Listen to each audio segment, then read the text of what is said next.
സിദ്ദീഖ് റളിയല്ലാഹു അൻഹുവിന്റെ മൗലൂദിൽ ഒരു പെണ്ണുങ്ങൾക്ക് സ്വപ്നം കാണുന്നു. ഈത്തപ്പഴം മരം പൊളിഞ്ഞു വീണതായിട്ട് സ്വപ്നം കാണുന്നു. ഈ പെണ്ണുങ്ങൾ വിശദീകരിക്കേണ്ടതില്ലല്ലോ ഇൻഷാ അല്ലാഹ്. ഈ പെണ്ണുങ്ങൾ അങ്ങനെ റസൂലുള്ളാഹി സ്വല്ലല്ലാഹു അലൈഹി വസല്ലമ തങ്ങളുടെ അടുത്തേക്ക് പോകുന്നു, സംഭവം പറയുന്നു, സ്വപ്നം കണ്ടു റസൂലുള്ളാഹി സ്വല്ലല്ലാഹു അലൈഹി വസല്ലമ, ഇതിന്റെ വ്യാഖ്യാനം എന്താണ്? അപ്പോൾ അഷ്റഫുൽ ഖൽഖ് ത്വഹ റസൂലുള്ളാഹി സ്വല്ലല്ലാഹു അലൈഹി വസല്ലം തങ്ങൾ പറയുന്നു, നിന്റെ ഭർത്താവ് എവിടെ? അപ്പോൾ പെണ്ണുങ്ങൾ പറയുന്നു, എന്റെ ഭർത്താവ് യാത്രയിലാണ്, ബിസിനസ്സിനായിട്ട് പോയിരിക്കുന്നു.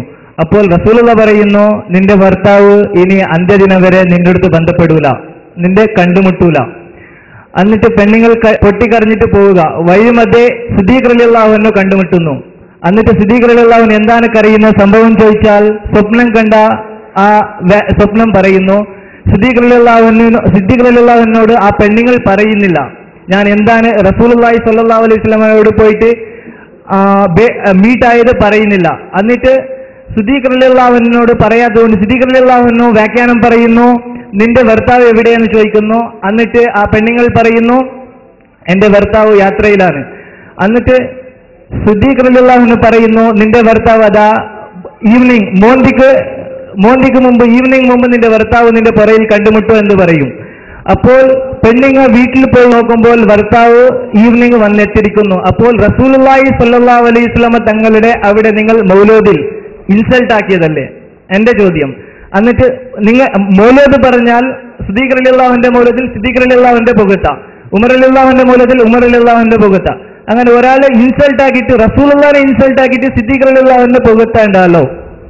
ഇതാണ് ചോദ്യം. അതിന് രണ്ട് മറുപടിയാണ് പറയാനുള്ളത്. ആദ്യത്തെ മറുപടി, നിങ്ങൾ ഏതെങ്കിലും മൗലിദിൽ എവിടെയെങ്കിലും കാണുന്ന സംഭവങ്ങളൊക്കെ അഹ്ലുസുന്നത്തി വൽ ജമാഅ അംഗീകരിക്കണം എന്നില്ല. ഞങ്ങൾ അംഗീകരിക്കുന്ന മൗലിദുകളിൽ പറയപ്പെടുന്ന സംഭവങ്ങളിൽ മാത്രമേ ഞങ്ങൾക്ക് മറുപടി പറയേണ്ടതുള്ളൂ. ആരെങ്കിലും മൗലിദ് എന്ന പേരിൽ ഒരു പുസ്തകത്തിൽ അച്ചടിച്ചു വിട്ടതിനൊക്കെ മറുപടി പറയേണ്ട യാതൊരു കാര്യവും ഞങ്ങൾക്കില്ല എന്നാണ് ഒന്നാമതായിട്ടുള്ള മറുപടി. ഇനി മൈക്കൊടുക്കുക, സുഹൃത്തിന് എന്താ പറയാനുള്ളത് നോക്കാം. എന്റെ ചോദ്യം, ഇപ്പോ ഉസ്താദ് പറഞ്ഞത് ആരെങ്കിലും എഴുതി വിട്ടിയത് കൊണ്ട് ചോദിക്കേണ്ടതില്ല. തീർച്ചയായും. എന്നാല് ഇപ്പോ സുന്നത്ത് ജമാഅത്തിന്റെ പല സുഹൃത്തുക്കൾക്കും അറിയാത്തത് കൊണ്ട് മൗലൂദല്ല, എന്തായാലും ഞങ്ങൾ ഓതുന്നത് ബർക്കത്ത് കിട്ടാൻ വേണ്ടിയിട്ടാണ്. ഓക്കെ. അങ്ങനത്തെ ആ റസൂല് സുഹൃത്തിന് അറിയില്ല, അത് അറബിയിലുള്ളത് കൊണ്ട് അറിയില്ല. തീർച്ചയായിട്ടും മലയാളത്തിൽ ഉണ്ടായത് കൊണ്ട് മൗലൂദ് ഉണ്ടായത് കൊണ്ട് ഒരാളും ആ മൗലൂദ് ഓതുകയില്ല. ഉസ്താദ് തന്നെ പറഞ്ഞ് സമ്മതിച്ചു. ഇല്ല, ഞാൻ രണ്ട് മറുപടി ഉള്ളതിൽ ഒരു മറുപടി ഞാൻ പറഞ്ഞത് ആരെങ്കിലും എഴുതി വിട്ടത് കൊണ്ട് ഓതേണ്ടതില്ലാണ് ഉസ്താദ് പറഞ്ഞത്. നമ്മൾ അംഗീകരിക്കുന്നത് മാത്രമേ ചെയ്യേണ്ടതുള്ളൂ. ഓക്കെ. പാവപ്പെട്ട ഇവിടെ നിൽക്കുന്ന 90% 90% ആൾക്കാർ അറബി അറിയില്ല. പക്ഷേ അറബി അറിയുന്ന ഒരാളെ അവർ ഖതീബായിട്ടോ ഇമാമായിട്ടോ നിർത്തിയിരിക്കും. മൗലൂദ് ഖതീബായിട്ട് ഇമാമായിട്ട് നിർത്തിയ ആൾക്ക് മാത്രമല്ല ഓതേണ്ടത്, പക്ഷേ അതിന് നേതൃത്വം നൽകൽ അവരാണ്. അതുകൊണ്ടാണ് അവർ അങ്ങനെ കഴിവുള്ള പണ്ഡിതന്മാരെ തന്നെ മഹല്ലിൽ നിർത്തുന്നത് എന്ന് നിങ്ങൾ മനസ്സിലാക്കും. എന്തുകൊണ്ട് ആ മൗലൂദിനെ നിങ്ങൾ തള്ളാത്തത്? കിതാബിൽ നിന്നിട്ട് സിദ്ദീഖ് മൗലൂദിനെ എന്തുകൊണ്ട് നിങ്ങൾ തള്ളാത്തത്? അവിടെ നിങ്ങൾ സിദ്ദീഖ് മൗലൂദ്, എല്ലാ സിദ്ദീഖ് മൗലൂദും അതില്ല, അത് നിങ്ങൾ തെറ്റിദ്ധരിച്ചതാണ്.